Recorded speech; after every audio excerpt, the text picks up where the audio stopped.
en el primer libro de Samuel. Primer libro de Samuel, capítulo 30,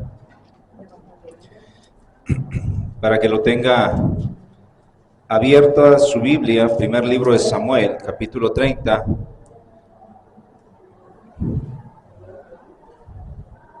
Incluso lleva como título: David derrota a los amalecitas.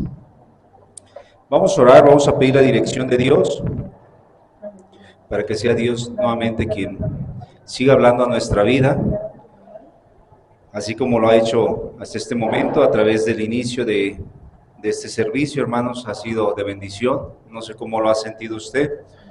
Yo creo que el venir a este lugar es estar orando para que Dios pueda hablar a nuestras vidas, pueda fluir de una mejor manera y nosotros podamos ser receptivos a escuchar su voz, a estar en ese momento de alabanza, de oración, para cuando llegue este tiempo ya estemos preparados en nuestro corazón. Oremos. Padre eterno que está en los cielos, en la tierra y en todo lugar, agradecemos, Señor, este momento en el nombre de Jesús. Gracias, Padre, porque su iglesia se reunió en su nombre, en el nombre de Cristo, Padre. Gracias porque sé que los testimonios son fieles, Señor, y de otra manera, en medio, Señor, de las dificultades, en medio, Señor, de los temores, usted da la mejor respuesta conforme a su voluntad, Padre.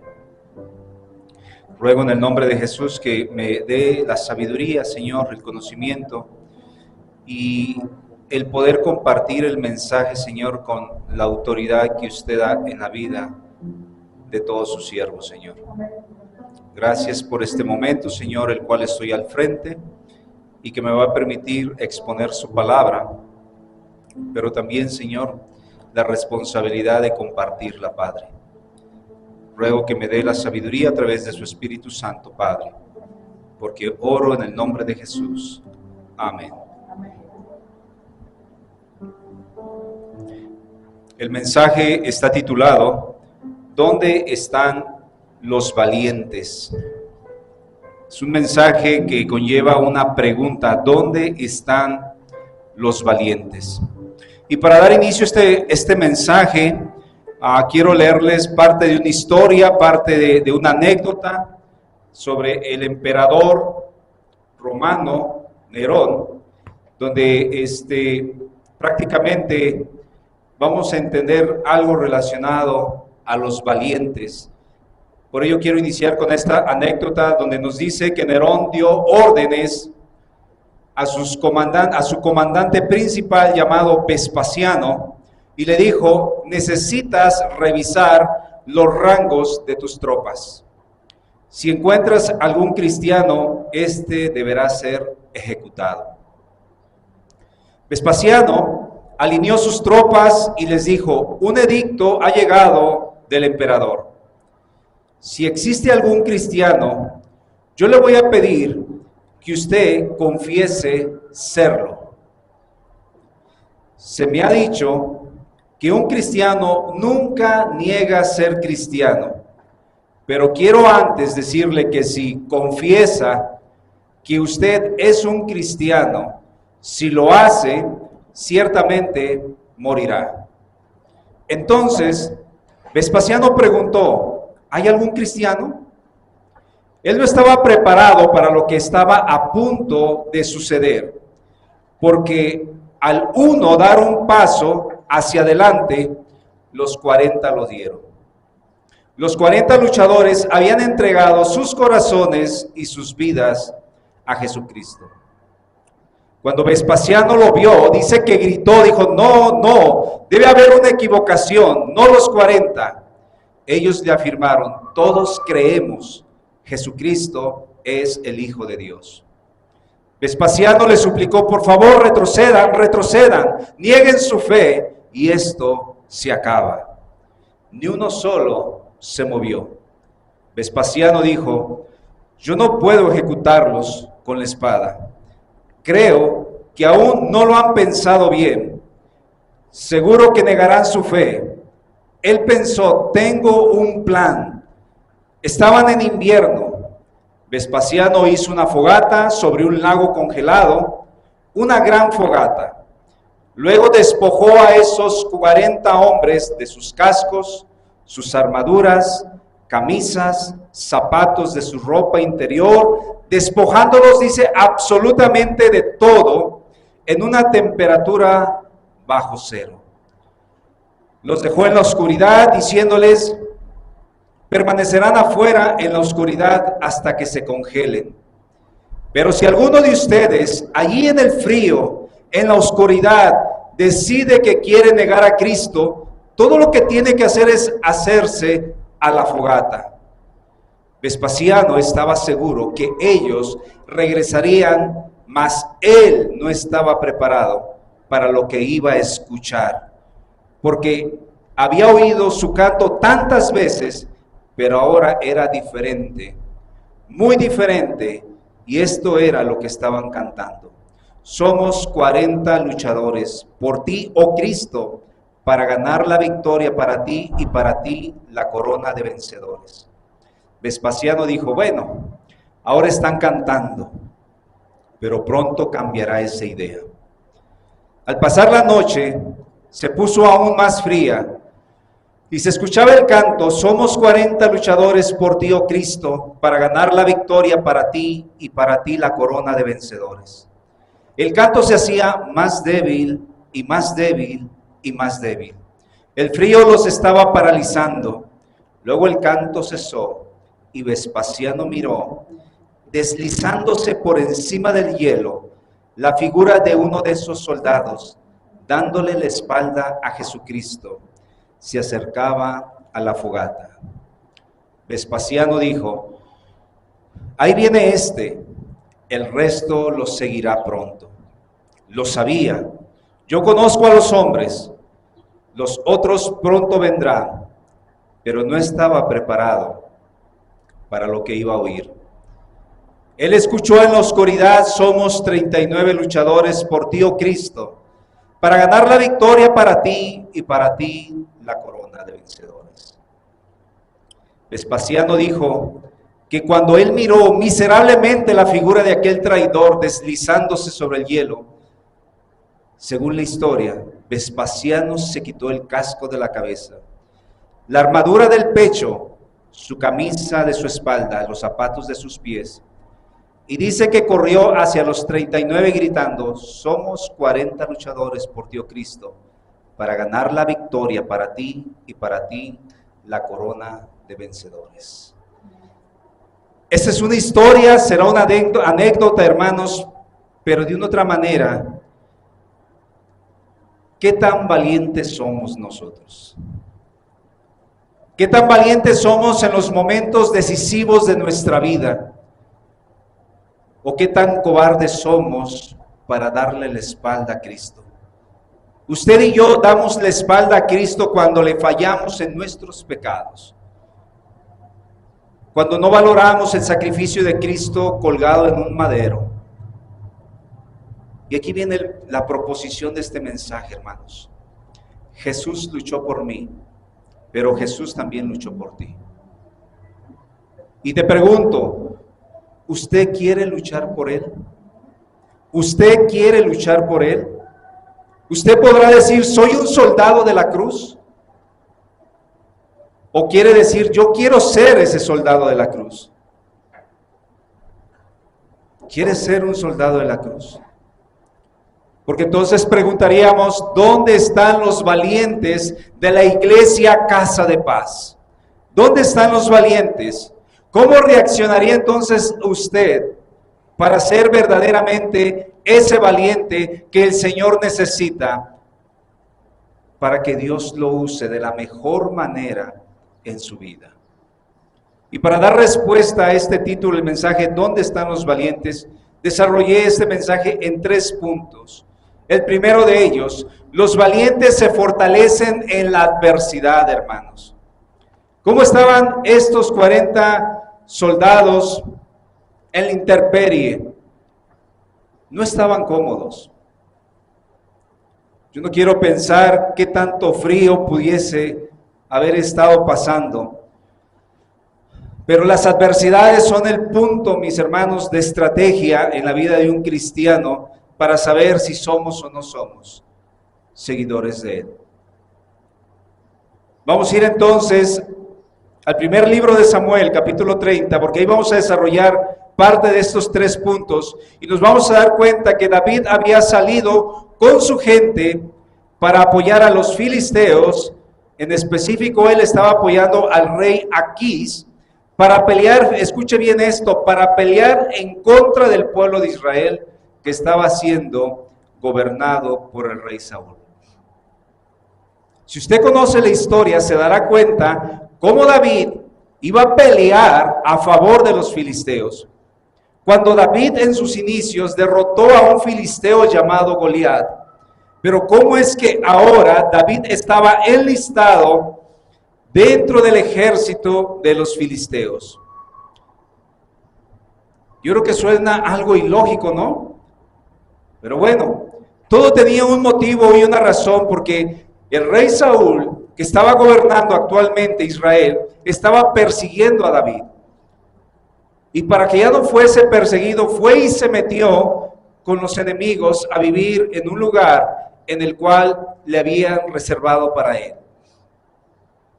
Entonces, cuando fue convocado al llamado para pelear, él fue. Pero ¿qué sucedió cuando él fue convocado al llamado? Los amalecitas, dice que escucharon esta oportunidad para ir a la ciudad de David, donde vivía David con los filisteos. Aprovecharon la oportunidad. Esto me suena, mis hermanos, a ese dicho coloquial que dice: mientras los gatos duermen, los ratones se pasean. Hermanos, cuando usted descuida su vida cristiana, su vida de oración, cuando usted descuida su relación con el Señor, cuando usted descuida la lectura de la palabra, cuando usted descuida en dejar de congregarse en las iglesias, prácticamente podemos decir que el maligno no duerme y va a estar al acecho de usted o va a estar al acecho de mí. Por esa razón, cuando David regresó, ¿qué encontró en ese lugar? 1 Samuel 30, versículo 1. Cuando David y sus hombres vinieron a Siclag al tercer día, los de Amalec habían invadido al Negueb y a Siclag, y habían asolado a Siclag y le habían prendido fuego. David venía de 3 días de camino, porque a final de cuentas no peleó ni contra su propio pueblo. Los demás filisteos dijeron: no es posible que David vaya a pelear con nosotros. Y lo pusieron en la retaguardia, en la parte de atrás, y dijeron: no. Por enfrente viene el rey Saúl, y por atrás estás poniendo prácticamente a David, pues nos van a hacer encajonada a nosotros. Y por no confiar le dijeron: ¿sabes qué? Mejor que se retire. Por eso David se regresó, no peleó contra su misma gente, pero cuando él se regresó y llegó a Siclag, la ciudad donde él estaba en medio de los filisteos, después de 3 días de camino, que aproximadamente él hizo un recorrido de 80 kilómetros, en 3 días esto era imposible. Venían exhaustos, físicamente venían cansados. Pero cuando él llegó, prácticamente él encontró que los amalecitas habían invadido Siclag y que habían prendido fuego. Esto no era fácil, hermanos. ¿Qué es lo que pudo haber mirado entonces el rey David? ¿En qué condiciones encontró el lugar? Claro que sufrió los abusos de parte de los saqueadores llamados los amalecitas. Pero esto venía siendo una retribución a lo que hacía David. ¿Qué hacía David estando ellos en esa tierra de Siclag? Se salían un tiempo y caminaba con sus hombres, pero ¿qué hacía David? ¿Por qué los amalecitas regresaron, como diciendo, a tomar venganza? Esto lo encontramos en 1 Samuel 27:8. Escuchen lo que hacía David. Y subía David con sus hombres y hacían incursiones contra los jesuritas, los jerrelitas y los amalecitas. Contra este tipo de personas o de gentes, el rey David hacía sus recorridos, porque todos estos habitaban, dice, a lo largo de la tierra, desde Shur, dice, hasta la tierra de Egipto. Pero ¿qué hacía David? Asolaba David al país. Versículo 11. ¿Qué hacía cuando él asolaba? Ni hombres ni mujeres David dejaba con vida, para que viniesen a Gad. Gad era el lugar donde él estaba habitando, o es donde estaba el rey. Él no quería que viniesen y dijeran esto, no sea que den aviso de nosotros y digan, esto hizo David, y esta fue su costumbre todo el tiempo que moró en la tierra de los filisteos. David iba, peleaba, regresaba con los filisteos, y cuando platicaba con el rey en la ciudad de Agag, decía, no, pues anduvimos por ahí visitando de un lugar a otro, pero no decía lo que hacía. Entonces, cuando David hacía esto, prácticamente enfrentaba guerra. La otra también puede ser, hermanos, mientras tú estés en los caminos del Señor y vivas una vida digna, recta y correcta delante de Dios, eso no le va a agradar al maligno. Y va a regresar por ti, y va a regresar. O cuando entregaste tu vida, no es fácil solamente decir, aquí está mi vida. El maligno no se va a quedar conforme con que una persona se haga nada más para Cristo. Van a venir ataques, va a venir represalias de parte del maligno porque no te va a soltar de buenas a primeras. No es fácil soltarte. Entonces, para el pueblo de David, prácticamente vinieron los amalecitas. Estas personas lo atacaron. David no lo esperaba porque no estaba ahí. Entonces, mis hermanos, comprenda esto. El enemigo nunca duerme. Nunca duerme. Y siempre esperará la primera oportunidad para causarte un daño. El enemigo va a esperar la primera oportunidad para causarte un daño. ¿Y dónde te va a atacar? ¿Saben dónde nos va a atacar a cada uno de nosotros? Donde más nos duele. ¿Dónde cree que nos va a doler? En la familia. Ahí es donde nos duele. Ahí es donde nos va a atacar. En la familia. ¿De qué manera? 1 Samuel 33. Vino pues David con los suyos a la ciudad. He aquí la ciudad estaba quemada y sus mujeres y sus hijos y sus hijas habían sido llevados cautivos. Entonces el ataque no tenía mucho que había ocurrido, porque cuando regresó David aún estaban los indicios muy notables, los lugares encendidos o humeantes, pero la ausencia de las mujeres y de los niños. ¿Dónde te va a atacar? En la familia. ¿Qué actitud tomó entonces ante la adversidad David y sus valientes? ¿Cómo reaccionaron? 1 Samuel 34. Entonces David y la gente que con él estaba alzaron su voz y lloraron hasta que les faltaron las fuerzas para llorar. Yo te preguntaría, ¿has llorado alguna vez de esta manera? Inconsolable, desalentado, frustrado, con un corazón adolorido y que hace incontenible tus lágrimas. ¿Alguna vez has llorado de esta manera? Tanto que lloras que a veces pierdes las fuerzas, el ánimo, hasta quedarte sin aliento y hasta quedarte dormido. Yo no sé si alguna vez lo has experimentado. Pues a David y a sus hombres lo experimentaron y se les juntó todo. Venían de 3 días de camino, agotados, y la palabra nos dice en Mateo 5:4, bienaventurados los que lloran, porque ellos recibirán consolación. Si alguna vez te has sentido muy mal, este es un mensaje que compartió el mismo Señor Jesús en el monte de las bienaventuranzas. Bienaventurados los que lloran, porque ellos recibirán consolación. En todo ese dolor, en todo ese sufrimiento, en todo ese malestar, el único que puede consolar y que puede entender tu corazón es Dios. Dios entendía el corazón de David. Y no solamente el de él. Él entendía el corazón de esos 600 soldados valientes de David. Pero mi pregunta sería, David, en vez de estarse lamentando, ¿qué debería de estar haciendo? Yo digo que a lo mejor planeando estratégicamente un rescate, cómo y dónde alcanzarlos, cómo hacer el ataque sorpresa sin poner en riesgo a la familia, no sé, a lo mejor pensando en eso.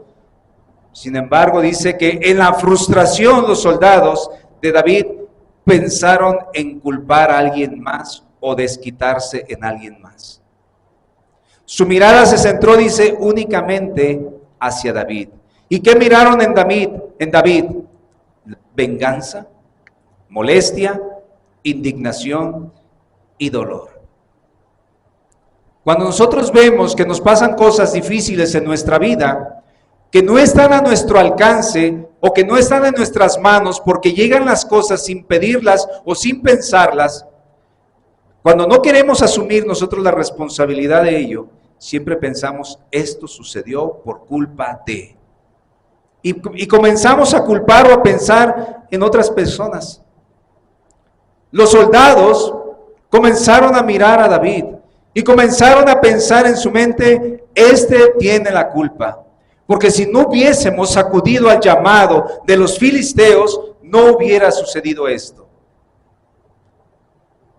¿Qué hizo Adán cuando pecó? Cuando Dios vino y le dijo, ¿dónde estás tú? Preguntó dónde estaba. Y preguntó por lo sucedido. Y Adán dijo, la mujer que tú me diste. Estos hombres buscaron a quién culpar. 1 Samuel 36. Y David se angustió mucho, dice, porque el pueblo hablaba de apedrearlo, pues todo el pueblo estaba en amargura de alma, cada uno por sus hijos y por sus hijas. ¿Cómo estaba el pueblo? En amargura de alma. Y yo le pregunto, ¿cómo estaba la vida de Ana cuando subió a orar? Dice que su alma estaba derramada delante de Dios. Dos actitudes muy distintas y muy distantes una de la otra, ¿no? El pueblo estaba tan amargado, tan indignado, que querían causarle daño a la vida de David. Pero Ana dice que subió a orar y derramó su alma delante del Señor. Dos cosas distintas, hermanos. Muy distintas. ¿Qué nos dice Hebreos 12:15? Mirad bien, no sea que alguno deje de alcanzar la gracia de Dios, que brotando alguna raíz de amargura os estorbe y por ella muchos sean contaminados. Cuando nosotros permitimos que el maligno siembre en nosotros la amargura y nosotros la fomentemos aún más, nuestro cuerpo, nuestra mente, nuestro pensamiento, nuestras palabras, nuestro corazón se va a llenar de amargura, mis hermanos. Y lo único que vamos a hablar es amargura. Y cuando hablamos amargura, lo que vamos a hacer es contaminar aún más de la amargura que yo traigo adentro. Por eso nosotros debemos de tener cuidado de que brote alguna raíz de amargura y esa raíz de amargura os estorbe y contamine a muchos. ¿Saben cuál es la actitud que a mí me gustó de parte de David? Él no se contaminó. Sí lloró, sí se dolió, a lo mejor se tiró al suelo, pero él no se contaminó de la amargura. ¿Qué hizo entonces David? La palabra nos dice, mas David se fortaleció en Jehová su Dios. Mas David se fortaleció. Yo no sé, en casa, con tus hijos, con tu esposo, con tu esposa, o en la iglesia con los hermanos o con las hermanas, o en tu trabajo con los compañeros o con las amistades, pero nunca te contamines con la amargura que ellos traen en su corazón. Antes, fortalécete en el Señor, como lo dice Efesios 6:10. Por lo demás, hermanos míos, fortaleceos en el Señor. Fortaleceos en el Señor, dice, y en el poder de su fuerza. No siempre en tu casa las cosas están bien, no siempre en el trabajo las cosas están bien, no siempre con tus vecinos las cosas están bien, pero no permitas que crezcan raíces de amargura. La exhortación es que nosotros nos fortalezcamos en el Señor. Y esto va a ser muy diferente. Esto me lleva a mi segundo punto, que los valientes confían en Dios. Y esto debe de ser una realidad, confiar en el Señor. Pero aquí te pregunto, ¿qué tan difícil es liderar tu propia familia? Porque a tu familia tú les instruyes, tú le educas de cierta manera, pero ahora piense la carga de 600 personas que tienen diferente actuar y diferente proceder. Yo digo que todos deberían de creer en el mismo Dios, pero quizá no confiar de la misma manera que confiaba David. David nos dice, David se fortaleció en Jehová, pero estos hombres estaban confiando en el Señor. Se vale que hayan llorado, se vale que se hayan lamentado, pero no haber desconfiado del Señor. David se fortaleció en el Señor. Ahora, si usted recuerda a Moisés, cuando él sacó a la nación de Israel del cautiverio de Egipto, nada más piense que salió liderando Moisés más o menos una cantidad de 1,5 millones de personas. Y este 1,5 millones de personas, qué difícil sería de parte de Moisés que tuvieran todos el mismo pensar. Porque entonces aquí vendría otro dicho que dice, cada cabeza es un mundo. Y usted lo ha escuchado decir este dicho común, ¿no? No es fácil a veces. Tú piensas de una manera, él piensa de otra, y cada quien va a tomar sus propias acciones y sus propias decisiones. Pero aquí lo importante, mis hermanos, es que al igual que David, Moisés siempre confió en Jehová. Aún a pesar, así como David estuvo en riesgo de muerte, que pensaron en matarlo, también pensaron lo mismo de Moisés. Y también lo criticaron. También. Mientras tú te mantengas en el Señor, a lo mejor ni los de tu casa van a estar en la misma sintonía que tú estás. Y a lo mejor te van a decir, tú eres honesto, ya que has cambiado mucho, pero tú mantente firme en el Señor. Confía en el Señor. A lo mejor lo único que pueda pasarte a ti o a mí es que nos maten con sus palabras, hiriéndonos nada más. Pero de ahí fuera no va a pasar nada más. Entonces, ¿cómo confió David en Dios si no estaba David en su nación, ni tampoco tenía el templo ahí? ¿Cómo confió? Dice el primer libro de Samuel, capítulo 30, versículo número 7. Y dijo David al sacerdote Abiatar, hijo de Ahimelech, yo te ruego que me acerques el efod. Y Abiatar acercó el efod a David. ¿Qué era el efod? El efod era la parte de la indumentaria del sacerdote, como lo dice ahí en Éxodo 28:31. Harás el manto del efod todo azul, y en medio de él, por arriba, dice, una abertura, la cual tendrá un borde alrededor de obra tejida, como el cuello de un coselete, para que no se rompa. El efod prácticamente era como un chaleco, hermano, sin manga. Lo ingresaban de color azul, ¿sí? Pero ¿qué contenía este efod? Capítulo 28, estoy en Éxodo 28, versículo 29, dice, y llevará Aarón los nombres de los hijos de Israel en el pectoral del juicio sobre su corazón, cuando entra en el santuario por el memorial delante de Jehová continuamente, y pondrás en el pectoral del juicio el Urim y Tumim. ¿Qué era esto? 2 piedritas para dar a conocer ahí Dios su voluntad a través de esas piedritas, para que estén, dice, sobre el corazón de Aarón cuando entre delante de Jehová. Y llevará siempre Aarón el juicio de los hijos de Israel sobre su corazón delante de Jehová. Eran 12 piedras, primeramente eran 12 piedras conforme al número de las 12 tribus de Israel, pero después de ello traía a lo mejor como un pequeño saquito donde traía 2 piedras. Lo que nombra aquí el Urim y el Tumim era para que a través de ahí diera a conocer su voluntad Dios. Por esa razón, David, al no estar en su tierra, ni estar en el templo, le dijo al sacerdote, ¿sabes qué? Arrímame el efod. Es lo que tengo para acercarme a Dios. No estoy ni en mi tierra, ni en el templo. Entonces, ¿qué tan importante es que utilices la herramienta más imprescindible que tenemos nosotros los cristianos? ¿Sabe usted cuál es esa herramienta tan imprescindible? La oración.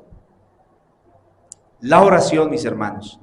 En ese momento, David pidió el efod, pero cuando él pidió el efod, no solamente dijo, ay, quiero tenerlo y a lo mejor abrazarlo, no. Dice que oró o habló a Dios al decirle ahí en 1 Samuel 38. ¿Qué dijo? Y David consultó a Jehová diciendo, ¿perseguiré a estos merodeadores? Un merodeador era un malhechor o un maleante. Y luego hace otra pregunta. Está hablando ahí David a Dios. ¿Los podré alcanzar? Y escuche cómo la respuesta de Dios no se hizo tarda. Y él le dijo, síguelos, porque ciertamente los alcanzarás y de cierto liberarás a los cautivos. ¿Qué tan importante es entonces hablar con Dios?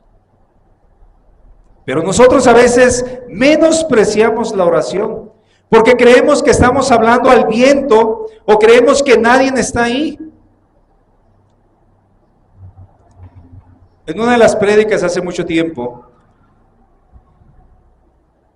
3 años, 4 años, cuando yo escuché por primera vez al pastor Bullón, y me gustó mucho esa prédica, porque dice que cuando él fue mandado al campo ministerial para confirmar su llamado, porque él inició a una edad muy temprana, estando soltero, a pastorear una iglesia, pero él sentía que hablaba mucho del púlpito, pero cuando él iba a casa, como vivía solo en otra ciudad, dice que él se sentía solo y vacío.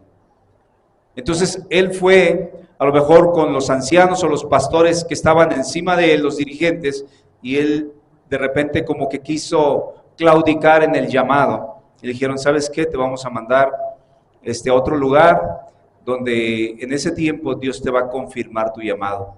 Dice que cuando él llegó a ese lugar, era como la selva amazónica, y dice que tenía que trasladarse de un lugar o de una aldea a otra.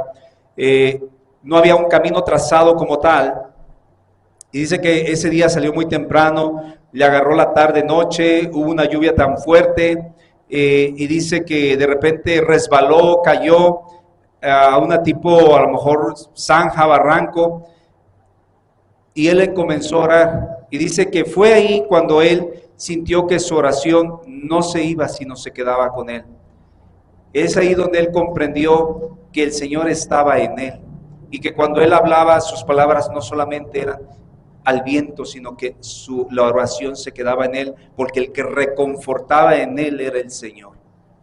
Entonces, mis hermanos, ¿qué tan importante es que nosotros oremos en el Señor?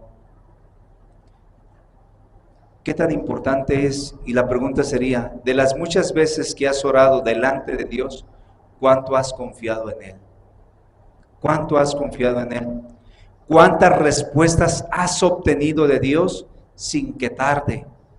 ¿Has sido de confirmación o no ha habido respuesta en tu oración cuando has orado? Dice Santiago 1:6, pero pida con fe, no dudando nada, porque el que duda es semejante a la onda del mar, que es arrastrada por el viento y echada de una parte a otra. Cuando tú ores, hermanos, cuando tú ores, pide con fe, no dudando nada. Entonces, ¿cómo confiar en Dios cuando tú no puedes ir a la iglesia a congregarte? O cuando cambias de lugar de residencia y no hay un lugar donde te reúnas. ¿Sabes qué hacía Daniel estando exiliado en Babilonia? Él oraba 3 veces en dirección hacia Jerusalén. Oraba 3 veces. Nosotros, hermanos, tenemos este lugar y muchos fallamos a este lugar. Simplemente porque no tengo ganas. Simplemente porque tengo otros quehaceres. Simplemente porque tengo otros compromisos con la gente. Daniel oraba 3 veces, abría su ventana con rumbo a Jerusalén. Hermanos, ¿cómo debo de orar yo? Dice el Salmo 73, versículo 25, ¿a quién tengo yo en los cielos sino a ti? Y fuera de ti nada deseo aquí en la tierra. Mi carne y mi corazón desfallecen, mas la roca de mi corazón y mi porción es Dios para siempre. ¿A quién tienes en los cielos? ¿A quién tienes? Yo quiero pensar que tú y yo tenemos el mismo Dios y lo tenemos en el cielo. Ahí está siempre presto a escuchar nuestra oración. Último punto. Los valientes se dejan usar por Dios. Dice otro dicho, este dicho a lo mejor es medio no tanto grosero, pero dice que muchos tienen arrancada de caballo y parada de burro. No sé si lo hayan escuchado, ¿verdad? Pero ¿qué es esto? Que muchas personas comienzan alguna actividad con motivación, fuerza e ilusión, y al poco ya están cansados y abandonan el proyecto. ¿Cómo asemejarlo yo con la iglesia? ¿Sí? ¿Cómo asemejarlo? Pero antes de ello, mis hermanos, esto mismo le sucedió a los valientes de David. Arrancaron como todos los hombres dispuestos a ir a alcanzar y a liberar a los cautivos, que eran las mujeres y los niños. Pero ¿qué nos dice el Salmo 1 Samuel 30, versículo 9? Partió pues David, él y los 600 hombres que con él estaban, y llegaron hasta el torrente de Besor, donde se quedaron algunos, ¿sí? Todos partieron, todos dispuestos, todos anhelosos, todos con ganas, hasta llegar a un punto estratégico. Pero ¿qué pasó? ¿Qué pasó cuando llegaron a ese lugar? Tuvieron la arrancada de caballo y parada de burro, pero a veces es entendible, mis hermanos. Venían ellos de caminar 80 kilómetros para regresar a Ciclac, pero ahora para llegar a Besor, ellos habían caminado ahora 20 o 25 kilómetros más. Cansados, a lo mejor sin dormir, mal alimentados, todo lo que usted quiera pensar en contra, y llegaron a ese lugar. Eso es lo que yo quería comentar hace un momento. Eso se nos asemeja mucho, mis hermanos, a los comienzos de la vida cristiana. Muchos cuando comienzan quieren estar ahí en las actividades y quisieran ir todos los días a la iglesia, pero al paso del tiempo les es común ya no asistir a alguna o a todas las actividades de la iglesia. Como anécdota, mis hermanos, yo recuerdo que cuando iniciamos la primera oración ya hace muchos años, no recuerdo bien el tiempo, cuando tuvimos la primera velada de oración, los pocos que éramos vinimos todos. Y nos sentimos también que algunos de ellos dijeron que lo hiciéramos cada 8 días, algunos de ellos. Pero la pregunta es, ¿dónde están esos que lo sugirieron? ¿Dónde están? Dice Hechos capítulo 5, versículo 42, y todos los días en el templo y por las casas no cesaban de enseñar y predicar a Jesucristo. Eso debería ser todos los días, mis hermanos. Y no es porque tengas tu primer amor en el Señor, debe ser todos los días.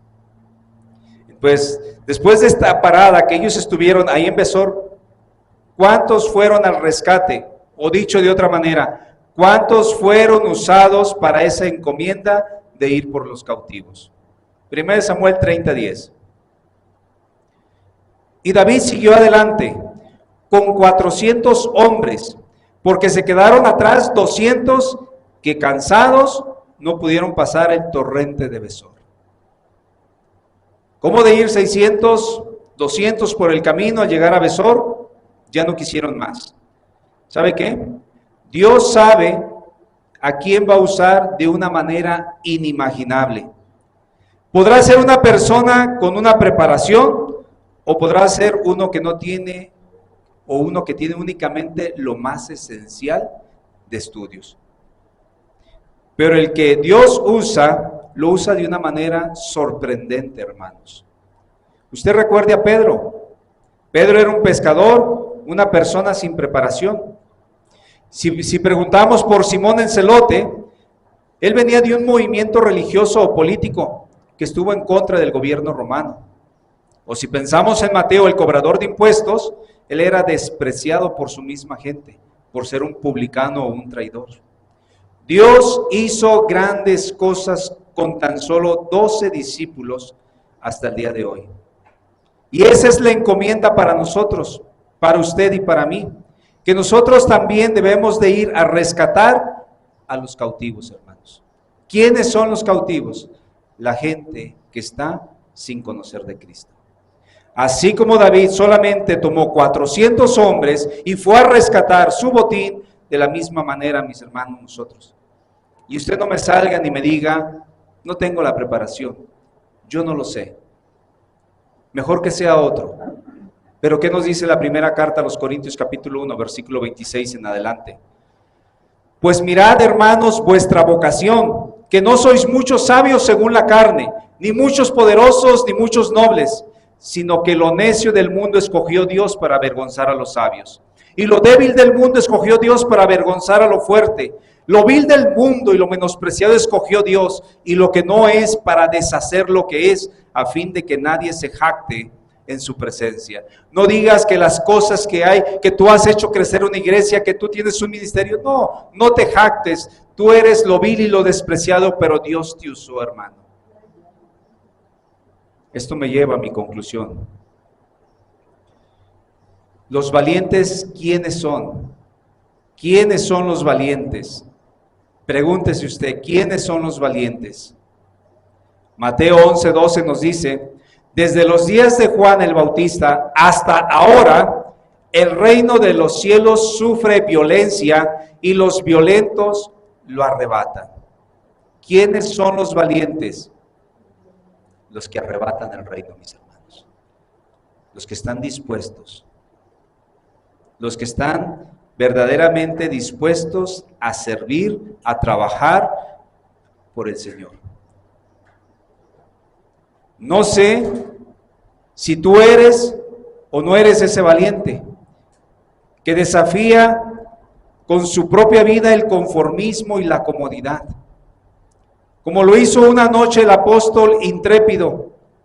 ¿Saben quién era el apóstol intrépido? Pedro. Estando en alta mar, con las fuertes olas y un recio viento, él pidió a alguien que a nadie más se le hubiera ocurrido. Ese apóstol intrépido. Mateo 14:28. Entonces le respondió Pedro y dijo: Señor, si eres tú, manda que yo vaya a ti sobre las aguas. Y él dijo, Jesús está hablando, ven. Y descendió Pedro de la barca andando sobre las aguas para ir a Jesús. ¿Quiénes son los valientes que se atreven a bajarse de la barca? ¿Quiénes son los valientes que se atreven a salir de la banca?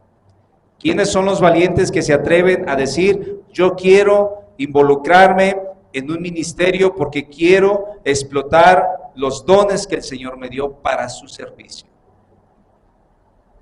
Usted sabe el resultado de Pedro. Quizá no fue el más bueno, quizá no fue el más malo. A nuestro juicio nosotros podemos decir que no fue bueno. Pero ¿sabe qué, mis hermanos? Lo importante es que tuvo la valentía para actuar. Y eso quiere Dios en las iglesias. Hermanos valientes que desafíen valerosamente, hermanos. Eso es lo que el Señor quiere. Hermanos valientes. Josué 1:9 dice, mira que te mando que te esfuerces y seas valiente. Mira que te mando que te esfuerces y seas valiente. Eso es lo que el Señor quiere. Oremos. Padre, te doy gracias por tu palabra. Gracias, Señor, porque podemos preguntarnos, ¿dónde están los valientes de esta iglesia? Te pido, Señor, que la palabra nos confronte, Señor. Nos confronte con el propósito no de avergonzarnos, de que nos saque, Señor, de nuestro conformismo y que comencemos, Señor, a arrebatar el reino para ti, Padre. De todos aquellos que están como el botín afuera perdidos, Señor, y que nosotros vayamos, Padre, a rescatar a los perdidos en el nombre de Jesús, Padre. Gracias por tu palabra, porque tú eres, Señor, el que da la palabra a nuestras vidas. Gracias en el nombre de Cristo Jesús. Amén. Dios les siga bendiciendo.